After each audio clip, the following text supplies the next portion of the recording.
What up, Fightful fam, and welcome to your UFC Vegas 21 watch along live stream here on Fightful Pro Wrestling, Fightful on Facebook, taking over Sean Ross Sapp's Twitter and mine as well.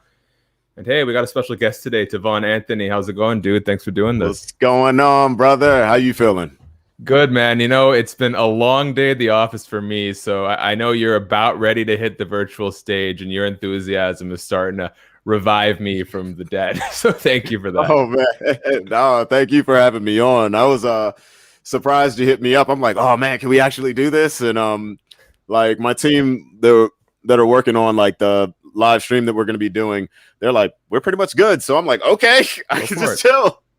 Now, chances are people are going to start rolling in a little slower than usual just because we got like 3 1-minute or sub 1-minute knockouts on the main card. And so, dude, what? Yeah, there were a lot of fast finishes tonight. And so it sort of accelerated the main event. So I'll get that tweeted out. Guys, if you're watching from Facebook, anyone's Periscope, I recommend heading over to youtube.com, go to Fightful Pro Wrestling. That's where you're probably going to find the most active live chat to engage with.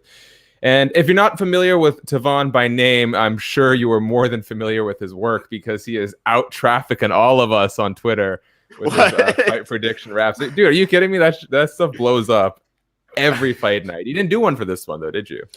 I did. Well, so I had a couple of seconds right before the main card started, like right before the Angela Hill fight started. So I just put my phone up and I said, it started rapping. And then I just threw it on up. So I was able to do something. I just missed it. So guys, go check that out. We'll link it at some point in the chat here. Cool. Give me 1 second. Let me just get everything up on social media. Tavon, what is your prediction for the main event? Ooh, man, I don't want to just sound like everybody else that's just like, oh yeah, well, Rocky's just gonna outclass him.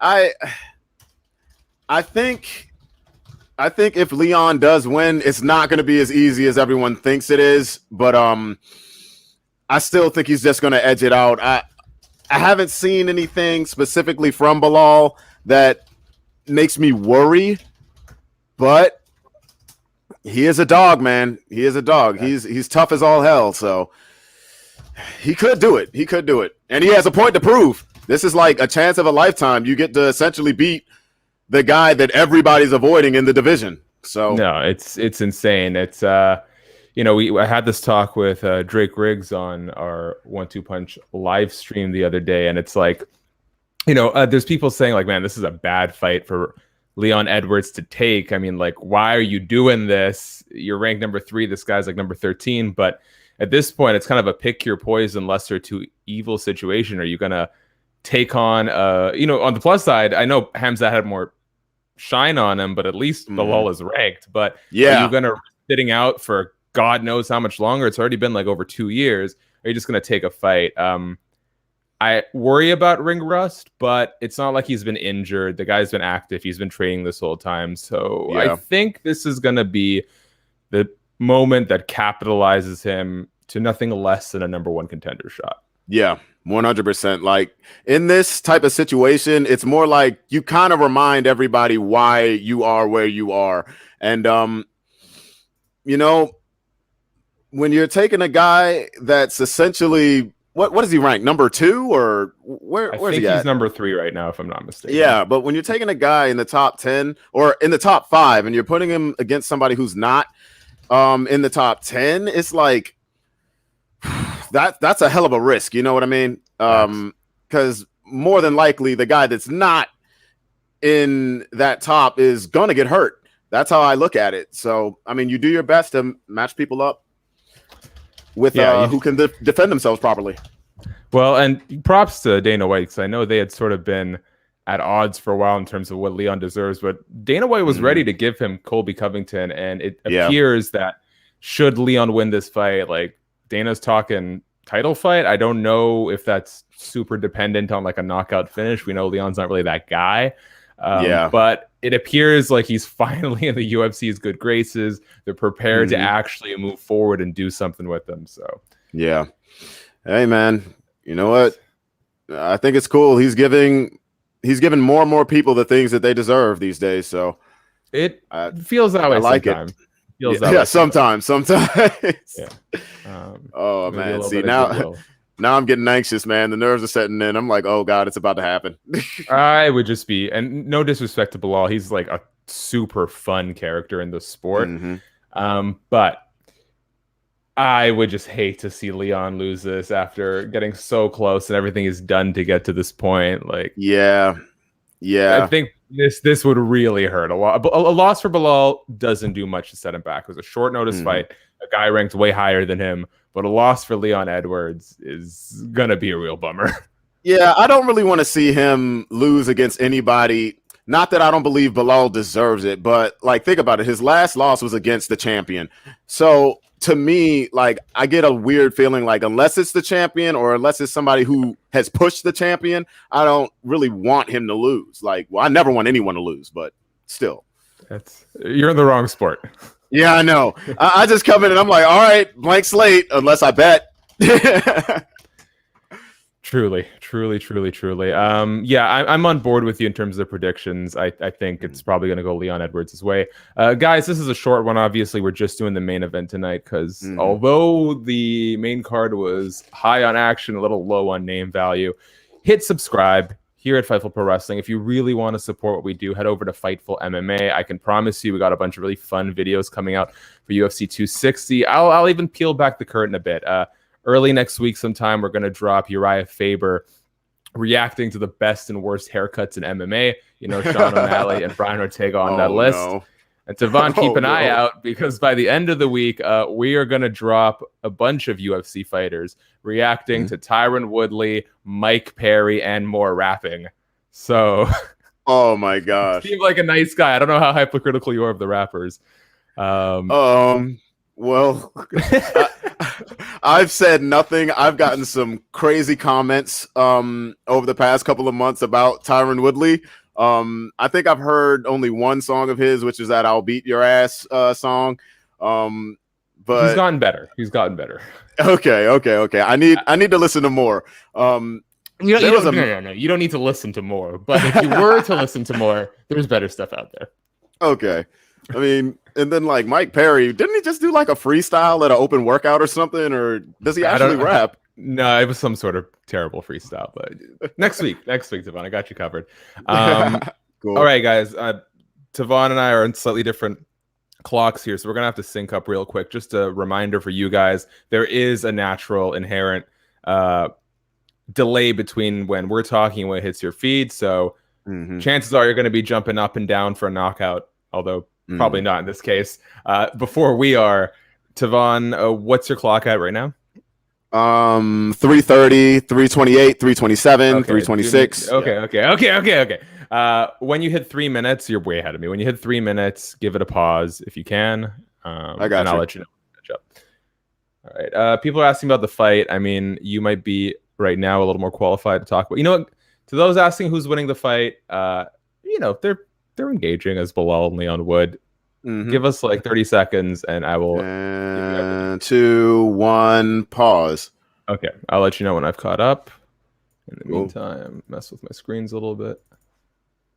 Yeah. When we did this for UFC 259, we had shout out to Dan Shapiro. He hopped in at like he hopped in just as our feeds of Nunes versus Megan Anderson were starting. But at the moment he hopped in, there was a knockout. Or there was the knockdown in the finish. And so he's cheering his head off. We haven't had a chance to explain the situation to him yet. Oh man, I messed up. What's up? I'm ahead now, but why don't you start yours? I'm at 245, so let me know when you've crossed the 245. I think we're about the moment you said I messed up. I just went ahead and clicked it. I think we're around the same. All right, cool. So works out for me. Yeah. What are you at right now? 230, 130. Yeah. Okay. Yeah, that's fine. All right. So this fight, you know what? It's actually quite competitive thus far. Leon and Belal, I feel like have, I don't want to say the same style per se, but they're very like high pressure fighters. Belal more grappling, Leon a little bit more with the striking. but they generally don't stay on the back foot. They like to control the pace. And thus far in this fight, it's been a lot of exchanging positions, and it's not usually a position you see Leon put into. So, it's mostly been grappling, some foot stomps, but thus far, Belal is definitely holding his own against one of the top 5 guys in the world. He really is looking good. Okay.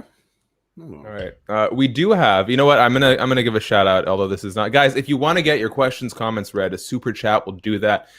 Also makes a good impression on the boss, helps the channel, all that good stuff. But I will very quickly give this one a nod. Dole Whips and Mickey Bars says, so I don't know a lot about MMA, but I see this a lot. Martinez was clearly out on his feet. Why is it okay for Grant to just start punching him in the head when he goes down? Fair. And this is I'm sure you've watched fights with people who don't watch a whole lot of fights, Savon. Totally makes sense. If you saw in the co-main event, Misha Serkinov was knocked down, had bounced off the mat, but he kind of woke up there. And he immediately started fishing for underhooks and trying to get some sort of safe grappling position. It's the referee's job to get in there and stop the fight. And the fighters are told to engage until the referee calls it off. And the reason is there have been so many times where someone looks like they're knocked out and they manage to recover. And because this sport is structured, unfortunately, on a show win structure, meaning you get half your money for showing up and half your money for winning. It's kind of like sending an innocent person to jail. Like you don't want a fighter losing the fight before they're actually done, because you are taking away half their income.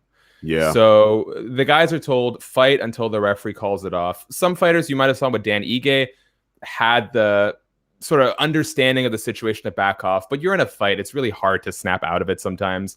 And there's so much on the line for both guys. It's just easier if you let the referee make that call. But Tavon, do you have any take on it?